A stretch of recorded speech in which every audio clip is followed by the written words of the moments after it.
رضي الله عنه قال يبد اللهم صل على محمد وعلى آل محمد.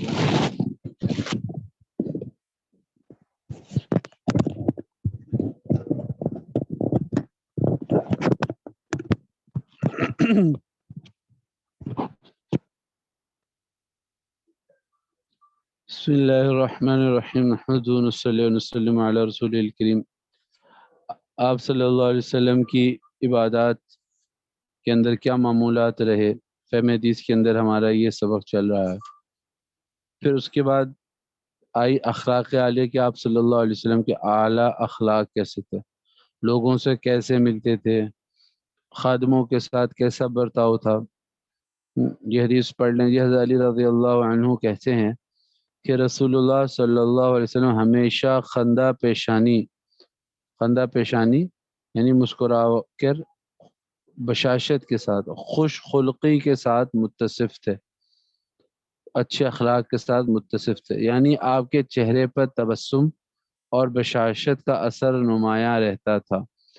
آپ نرم مزاج تھے، لوگوں کے ساتھ شرعاً موافقت ممکن ہوتی تو موافقت فرماتے. آپ نہ سخت گو تھے نہ سخت دل تھے، نہ چلا کر بولتے تھے اور نہ فحش گو تھے کہ بد کلامی کریں. تو یہ موافقت کرتے تھے نرم مزاج سے. اس کا مطلب یہ ہے کہ ظاہر ہے جہاں پر موافقت کرنا ممکن بھی ہو، شرعی اعتبار سے کوئی ایسی بات ہو تو بندہ غلط بات کر رہا ہے تو اس کی تو موافقت کرنا جائز نہیں ہے. تو لیکن اگر کوئی ایسی صحیح بات کرتا تو اس کی موافقت کرتے، یعنی آپ ٹھیک کر رہے ہیں. بد کلامی بھی نہیں کرتے تھے، عیب گیر تھے کہ لوگوں کے عیب نکالتے پھریں، اور نہ زیادہ مذاق کرتے تھے. آپ ناپسند بات سے اعراض فرماتے تھے، گویا سنی ہی نہیں. دوسری ہے کہ کوئی خواہش اگر آپ کو مناسب معلوم نہ ہوتی تو اس کو مایوس بھی نہ فرماتے اور اس کا وعدہ بھی نہ کرتے تھے. ایک مطالبہ آیا تو ایک کیا اس کا دل توڑ کے انکار کر دیں، تو اس کو وعدہ نہیں کرتے کہ میں کروں گا، لیکن اس کا دل بھی نہیں توڑا کرتے. آپ صلی اللہ علیہ وسلم نے 3 باتوں سے اپنے آپ کو بالکل علیحدہ کر لیا تھا. نمبر 1 جھگڑے سے، نمبر 2 تکبر سے، اور نمبر 3 بیکار باتوں سے. اور 3 باتوں سے لوگوں کو بچا رکھا تھا، یعنی کہ 3 باتوں سے اپنے آپ کو دور کیا اور 3 چیزوں سے لوگوں کو محفوظ کر دیا. کہ لوگوں یعنی کہ لوگوں کو پھر خوف ختم ہو گیا کہ آپ صلی اللہ علیہ وسلم نے کم سے کم ہمارے ساتھ یہ معاملہ نہیں کرنا. سب سے پہلے جھگڑے سے، کہ آپ صلی اللہ علیہ وسلم لوگوں کو جھگڑا نہیں کرتے تھے، نہ کسی کو عیب لگاتے اور نہ کسی کے عیب تلاش کرتے. تو جھگڑے سے، تکبر سے، اور 3 بیکار باتوں سے. یہ چیزیں تو وہ تھی جن سے آپ خود علیحدہ ہو گئے. اور 3 باتیں ایسی ہیں کہ لوگوں کو بچا رکھا تھا، کہ نہ کسی کی مذمت فرماتے، نہ کسی کو عیب لگاتے اور نہ کسی کے عیب تلاش کرتے.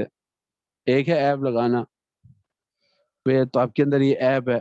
ایک ہے ڈھونڈنا بھی، دیکھنا بھی عیب. تو آپ تو کسی کے عیب دیکھتے بھی نہ تھے. آپ صرف وہی بات کرتے جس کے ثواب کی امید ہوتی. جب آپ بات کرتے تو حاضرین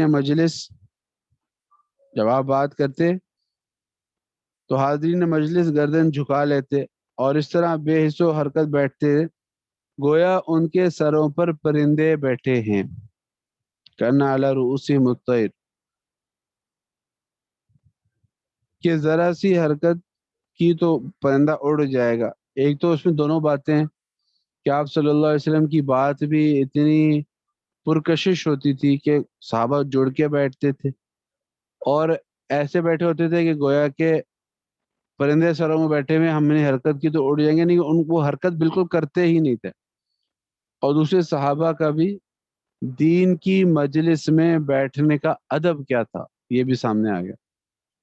وہ ظاہر ہے وہ آداب بھی آپ صلی اللہ علیہ وسلم نے سکھلائے تھے. جس بات سے اور لوگ ہنستے آپ بھی تبسم فرماتے، اور جس بات سے لوگ تعجب کرتے آپ بھی تعجب کا اظہار فرماتے، یہ نہیں کہ سب سے الگ چپ چاپ بیٹھے رہیں، یعنی لوگوں میں گل مل کے رہتے تھے، بلکہ معاشرت اور طرز کلام میں حاضرین مجلس کے شریک حال رہتے تھے۔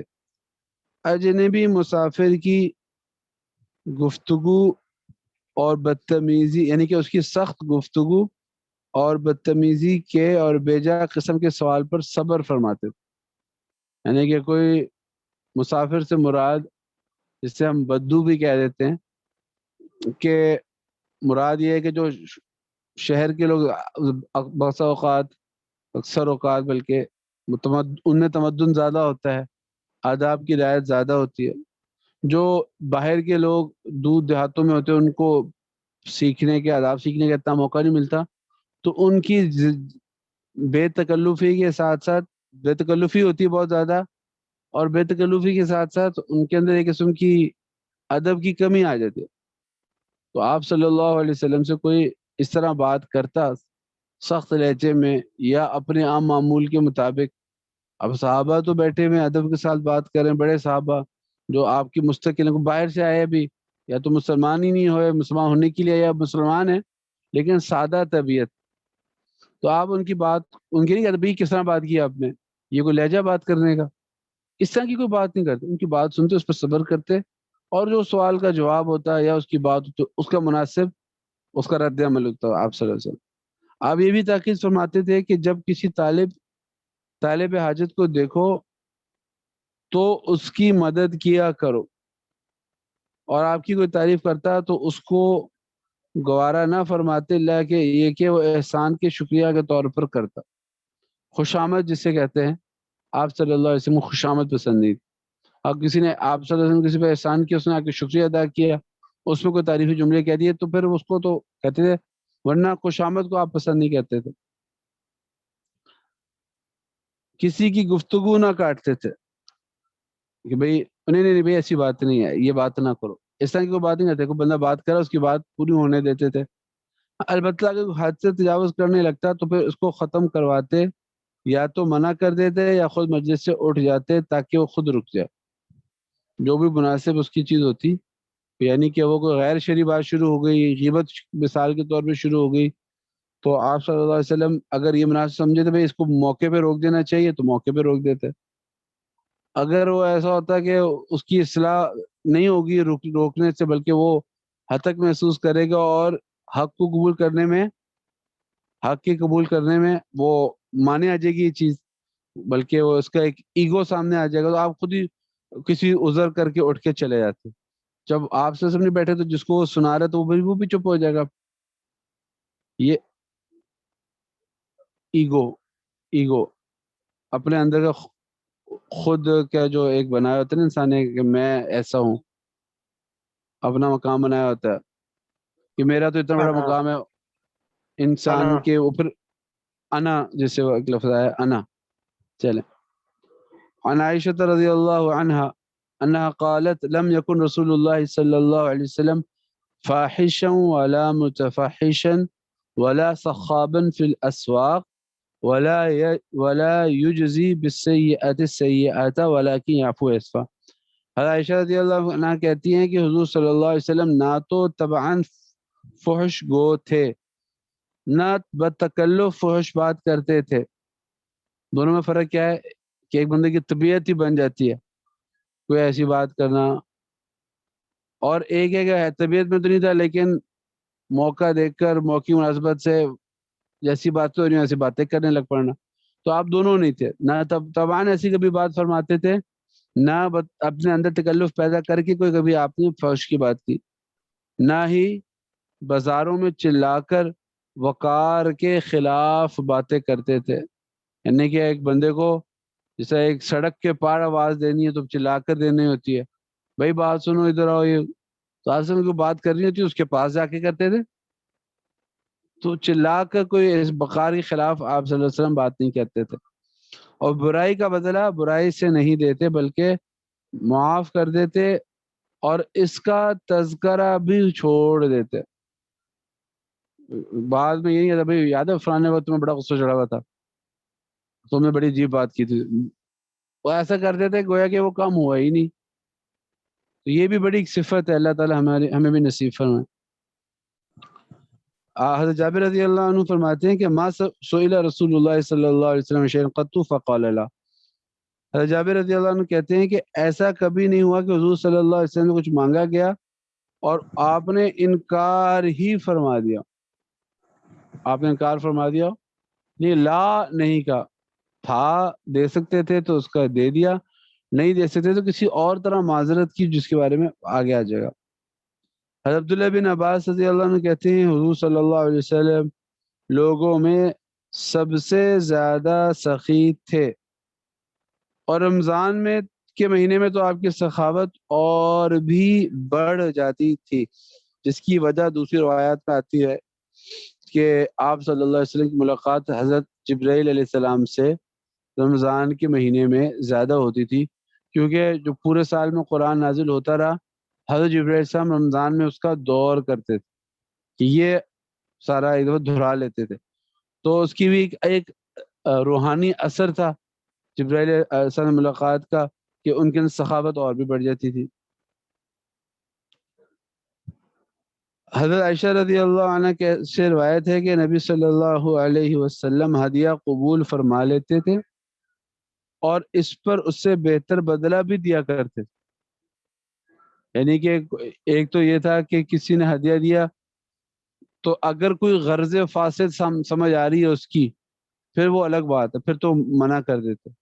لیکن عمومی طور پر کوئی ہدیہ دیتا, کوئی چھوٹا سا بھی ہدیہ دیتا, اس کا دل رکھنے کے لیے آپ صلی اللہ علیہ وسلم اس کا ہدیہ ضرور قبول کر لیتے, اور اس وقت یا کسی موقع پر پھر اس کو بھی اس کا ہدیہ کا بدلہ دیا کرتے تھے.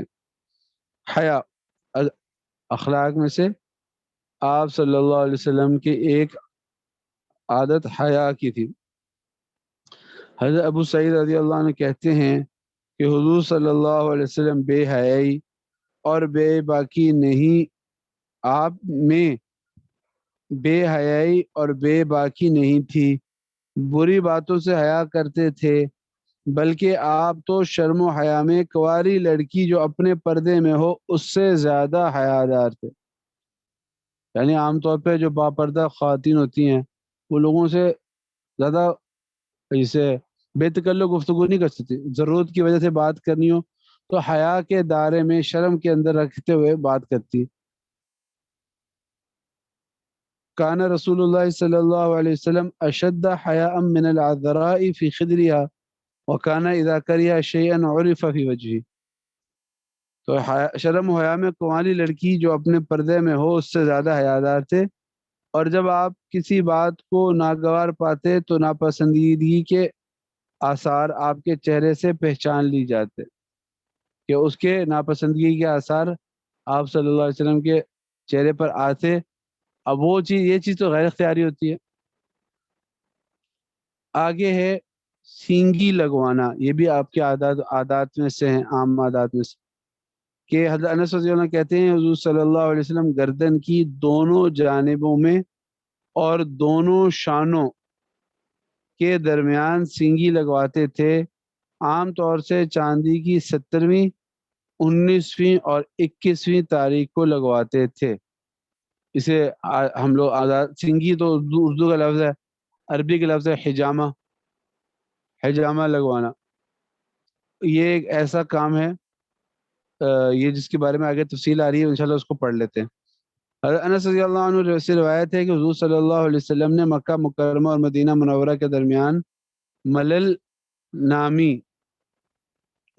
نامی ایک جگہ میں حالت احرام میں پشت قدم پر سینگی لگوائی, پاؤں کے اوپر. فائدہ, سینگی لگانا بدن کے ظاہری حصے سے خون نکالنے کو کہتے ہیں. ایک یہودی عورت نے آپ صلی اللہ علیہ وسلم کے کھانے میں زہر ملا دیا تھا, وہ آپ نے بہت تھوڑا ہی کھایا تھا, مگر اس کی سمیت یعنی اس کے زہر کا جو اثر ہے مختلف اوقات میں بالخصوص گرمی کے زمانے میں بابر عود کرتی ہے, لوٹ کر آتی تھی. جس جانب زہریلی مادے کا زور ہوتا اس جانب آپ کو سینگی کے استعمال کی ضرورت ہوتی تھی. تو یہ حجامات بھی آپ صلی اللہ علیہ وسلم نے لگوایا ہے، اور اس کی فضائل بھی الگ بیان کیے ہیں، کچھ اس کی سنتیں بھی بتائی ہیں، کچھ ایسے پوائنٹس ہیں جیسے آپ صلی اللہ علیہ وسلم کا آ گیا کہ گردن کی دونوں جانب اور شانہ جو انسان کا یہ کندھا کہہ لیں ہوتا ہے اس کے بیچ میں لگوایا۔ 17، 18، 19 یہاں پر آیا، یہ اس کی تاریخ میں اس کا زیادہ بات آتی ہے۔ حضرت علی رضی اللہ عنہ سے روایت ہے کہ نبی صلی اللہ علیہ وسلم نے ایک مرتبہ سینگی لگوائی اور مجھے اس کی اجرت دینے کا حکم دیا، تو میں نے سینگی لگانے والے کو اس کی اجرت ادا کی۔ تو یہ آپ نے اس کی اجرت بھی دی، یہ بھی بات سامنے آ گئی۔ بعض نام اور القاب، یہ بھی آپ صلی اللہ علیہ وسلم کے شمائل کا حصہ ہے کہ آپ صلی اللہ علیہ وسلم کے نام تھے۔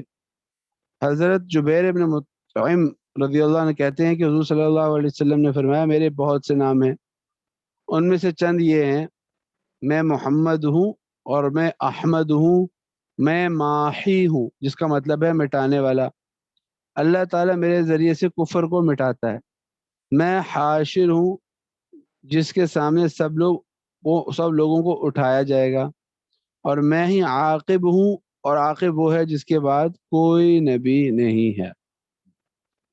عاقب کا مطلب یہ ہے کہ اخیر میں آنے والا۔ تو یہاں پر جو آپ صلی اللہ علیہ وسلم کا جو نام عاقب ہے اس کا مطلب ہے کہ آپ صلی اللہ علیہ وسلم کے بعد کوئی نبی نہیں آئے گا۔ حضرت حذیفہ رضی اللہ عنہ کہتے ہیں ایک مرتبہ میری ملاقات نبی صلی اللہ علیہ وسلم سے مدینہ منورہ کے کسی راستے میں ہوئی، اس وقت آپ نے فرمایا میں محمد ہوں اور میں احمد ہوں اور نبی رحمت ہوں، نبی توبہ ہوں، اور میں مقفع ہوں یعنی انبیاء میں سب سے آخر میں آنے والا ہوں، اور میں حاشر ہوں اور نبی ملاحم ہوں یعنی لڑائیوں کا نبی ہوں، کیونکہ میری امت میں جہاد قیامت تک جاری رہے گا۔ حاشر کا مطلب ہوتا ہے کہ آپ صلی اللہ علیہ وسلم کو اللہ یعنی کہ امت سے پہلے آپ صلی اللہ علیہ وسلم تو اٹھیں گے نا، تو آپ کے سامنے سب کا حشر ہوگا، آپ کے سامنے سب اٹھائے جائیں گے، یہ مطلب۔ آپ صلی اللہ علیہ وسلم کی عمر مبارکہ کے بارے میں آتا ہے کہ آپ صلی اللہ علیہ وسلم نبوت ملنے کے بعد مکہ میں 13 سال رہے، جن میں آپ کی طرف وحی ہوتی رہی، اور مدینہ میں 10 سال رہے، اور 63 سال کی عمر میں آپ کی وفات ہوئی۔ آپ صلی اللہ علیہ وسلم کی عمر مبارکہ کا بھی ذکر آ گیا۔ آگے آپ صلی اللہ علیہ وسلم کی وفات کا ذکر ہے جو لمبا ہے، انشاءاللہ اس کو کل پڑھیں گے۔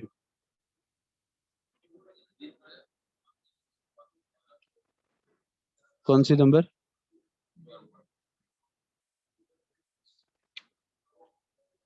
مکث النبی صلی اللہ علیہ وسلم بمکہ 13 سنة یوحى الیہ وبالمدینة 10 وتوفی وهو ابن 63۔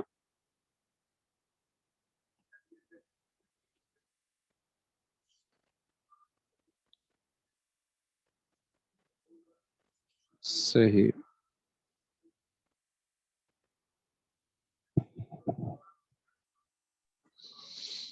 السلام علیکم۔ صحیح۔ یہ بتا رہے تھے کہ جی وعلیکم السلام۔ حالت احرام میں سنگنیاں لگوائیں، تو وہ حالت احرام میں اس کی کچھ تشریح ذرا کر دیں۔ اچھا جی، یہ کدھر آیا ہے؟ یہ آیا وہو محرم کہ آپ صلی اللہ علیہ وسلم نے ملل نامی ایک جگہ میں حالت احرام میں، کیونکہ آپ صلی اللہ علیہ وسلم یہ واقعہ ہوگا یا تو حج پہ یا کوئی عمرے پہ جاری ہوں گے، تو آپ صلی اللہ علیہ وسلم احرام باندھ کر مکہ سے مدینہ سے مکہ تشریف لے جا رہے تھے، تو وہاں پر آپ صلی اللہ علیہ وسلم نے کسی وجہ سے حجامہ کروایا، اور وہ حجامہ کروایا تھا پاؤں کی پشت پر۔ تو احرام کی حالت تھی، یعنی جو بندہ احرام باندھتا ہے عمرے کے لیے یا حج کے لیے، اس کے لیے تو ایک دو باتیں پتہ چل گئی، ایک تو حجامہ کا، اور دوسرا بھی پتہ چل گیا کہ احرام کی حالت میں حجامہ کروانا چاہے کوئی تو کروا سکتا ہے۔ جزاک اللہ۔ صحیح۔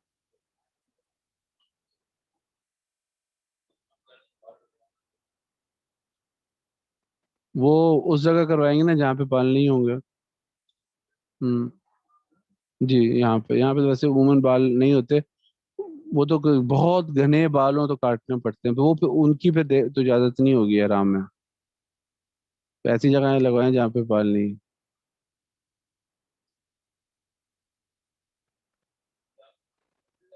حجامہ عربی کا لفظ ہے. احتجام، حجامہ، احتجام یحتجم احتجاما. جی وہی باب افتعال سے نا. تو آپ دیکھیں حدیث میں بھی احتجام کا لفظ آتا ہے.